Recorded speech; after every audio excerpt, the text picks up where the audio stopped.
Hello दोस्तों, हम लोग आज बात करेंगे क्लास 12 फिजिक्स के एक और नए टॉपिक की जो हमारे पास है समांतर प्लेट संधारित्र की धारिता।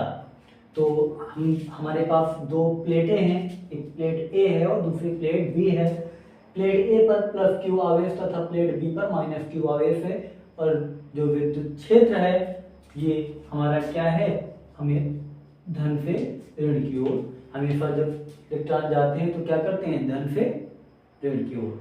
ठीक है, तो यही चीज हम लोग लिखेंगे कि माना दो समांतर प्लेटें ए तथा बी एक दूसरे से डी दूरी पर रखी हैं तथा इनके बीच विद्युत क्षेत्र ई और प्लेट ए पर प्लस आवेश या धन आवेश तथा प्लेट बी पर ऋण आवेश है।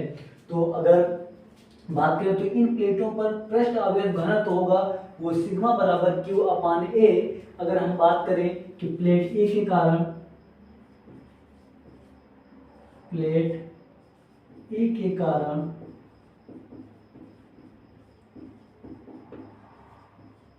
विद्युत क्षेत्र की तीव्रता तो क्या हो जाएगी, मान लेते हैं कि E1 बराबर क्या होगा, सिग्मा अपान 2 एप्सिलॉन नॉट होता है। इसी तरीके प्लेट बी के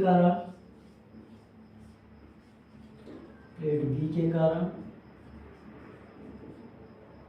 तो क्या आ जाएगा, E2 बराबर सिग्मा अपान 2 एप्सिलॉन नॉट। वह बात करें कि हमारे पास अगर हम कुल विद्युत क्षेत्र की तीव्रता निकालें, कुल विद्युत क्षेत्र की तीव्रता क्या हो जाएगी, E बराबर E1 प्लस E2। अब E1 का मान क्या है,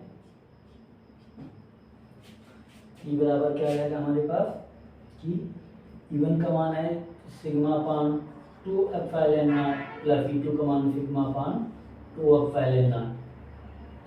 जब इसका हर बराबर है तो क्या हो जाएगा, 2 epsilon not into 1 sigma plus sigma 1 plus sigma 1 2 sigma upon 2 epsilon not. 2 से 2 कैंसिल हो जाएगा, बचेगा क्या हमारे पास, बचेगा हमारे पास E बराबर सिग्मा अपान एप्सिलॉन नॉट।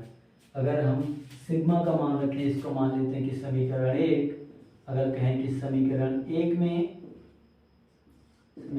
एक में सिग्मा का मान रखने पर, अगर सिग्मा का मान रखेंगे तो क्या आ जाएगा, E बराबर सिग्मा का मान क्या आया है, एप्सिलॉन नॉट। तो सिग्मा का मान रखते हैं हम कि Q upon A, sigma equal to क्या है, Q upon A upon epsilon naught, ये इसके साथ आ जाएगा। E बराबर क्या आ जाएगा, Q upon sigma equal to Q upon A epsilon naught. ये आ गया हमारा E का मान। अब देखिए, अब दोनों प्लेटों के बीच हमारी क्या विद्युत क्षेत्र की तीव्रता आ गई है कि विद्युत क्षेत्र की तीव्रता दोनों प्लेटों के बीच में क्या है। अब बात करते हैं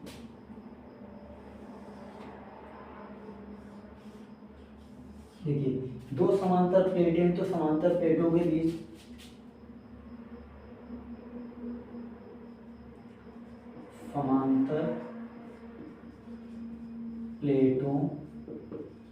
बीच विभव, प्लेटों के बीच जो विभव होगा वो क्या होगा, V बराबर A इंटू डी। अब E का मान अगर इसमें रखें, समीकरण तो मान लेते हैं कि E का मान रखने पर जब E का मान रखेंगे तो क्या आ जाएगा, V बराबर E का मान है Q upon A epsilon not into D. ये आ जाएगा V बराबर अब हमें निकालना क्या है कि हम क्या पढ़ रहे हैं कि दोनों प्लेटों के बीच में धारिता निकालना है। तो धारिता का फॉर्मूला क्या होता है,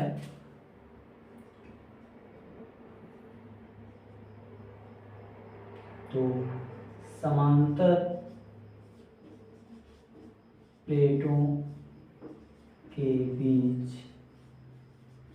धारिता, तो धारिता C बराबर क्या होता है, Q/V। C बराबर Q/V होता है। अगर इसमें हम मान रखें तो क्या आ जाएगा हमारा, C बराबर Q और V के मान क्या है, Q/A/0। तो ये हमारा क्या इंटू D, ये आ जाएगा। तो ये क्या होगा, ऊपर आ जाएगा, तो Q से Q जाएगा कट, तो C बराबर क्या आ जाएगा, देखो ये आ जाएगा ऊपर, तो A/0/D। ये होता है हमारा फार्मूला समांतर प्लेट संधारित्र की धारिता का।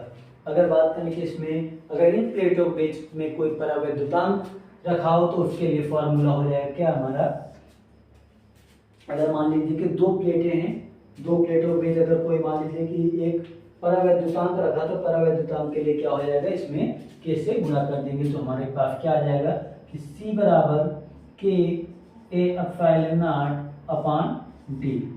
ये अगर कोई परावैद्युतांक रखा है तो परावैद्युतांक के लिए,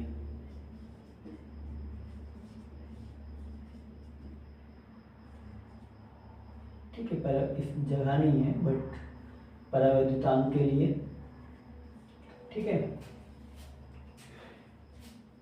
तो ये रहा हमारा समांतर प्लेट संधारित्र की धारिता के लिए फॉर्मूला।